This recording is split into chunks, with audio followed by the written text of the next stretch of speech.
Madame la ministre, Madame la sénatrice, Mesdames et Messieurs les élus, Mesdames et Messieurs, et chères intervenantes, puisque nous n'avons eu ce matin, malheureusement, peut-être que des intervenantes. Avant tout, permettez-moi, au nom de Région de France, de remercier Eurogroupe Consulting pour la qualité de notre partenariat, la réalisation de cette étude inédite et de grande qualité. Madame la sénatrice, vous disiez qu'il fallait commencer par compter pour que les femmes comptent. Je trouve que cette étude est un bon premier point. Et merci, bien sûr, pour l'organisation de ce colloque. Je voulais remercier, bien sûr, chaleureusement l'ensemble des intervenantes pour la richesse, la qualité de nos échanges tout au long de cette matinée. Vos analyses, vos retours d'expérience et votre engagement en faveur de l'égalité professionnelle ont largement contribué au succès de ce colloque. Merci à toutes celles et ceux qui y ont assisté, que ce soit ici à Région de France ou en direct via Internet. J'espère que vous y avez trouvé des idées nouvelles, une source d'inspiration pour continuer à faire avancer l'égalité professionnelle. Et merci à vous, Madame la Ministre, de nous honorer de votre présence, d'accepter notre invitation à venir conclure nos échanges. Donc à cet égard, et en étant rapide, permettez-moi d'en résumer peut-être brièvement les grands axes qui structurent l'action des régions sur ce volet.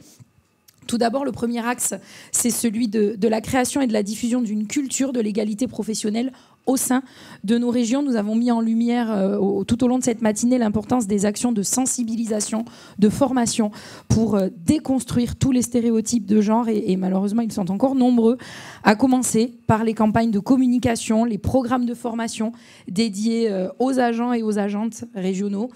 Le deuxième axe, c'est celui de la gestion des ressources humaines sous le prisme de l'égalité.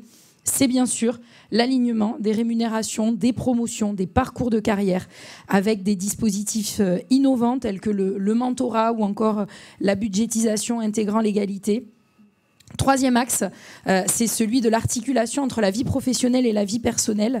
Des mesures telles que le développement du télétravail se sont fortement développées ces dernières années, l'accompagnement de la parentalité, des expérimentations, je pense en particulier à l'expérimentation du congé menstruel qui montre que les régions, les collectivités prennent leurs responsabilités pour concilier les temps de vie. Il nous faut maintenant mesurer l'effort et en tout cas où ces mesures nous ont permis d'arriver.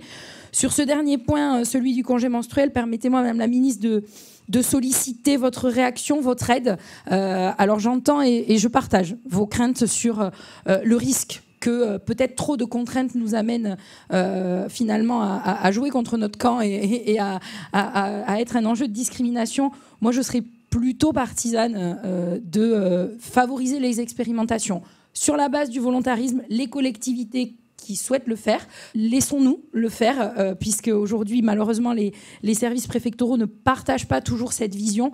Alors, bien sûr, il faut qu'on soit... il s'agit d'encadrer les choses. Hein. Nous, à la région Nouvelle-Aquitaine, nous le faisons sur la base d'un avis médical, d'un certificat médical, mais je pense qu'on peut avancer sur la base de l'expérimentation. Et enfin, le quatrième axe que nous avons beaucoup évoqué ce matin, il a mis l'action, évidemment, sur un sujet que nous ne pouvons pas taire, la prévention et la lutte contre les violences sexistes et sexuelles qui demeurent une réalité dans notre société et dans nos collectivités.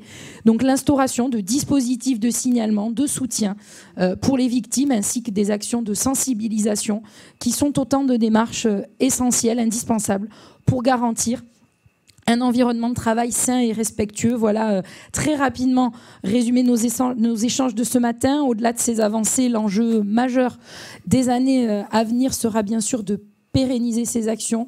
On a beaucoup parlé des États-Unis pour montrer que les acquis, il faut les préserver, intensifier les efforts pour atteindre une véritable égalité de fait.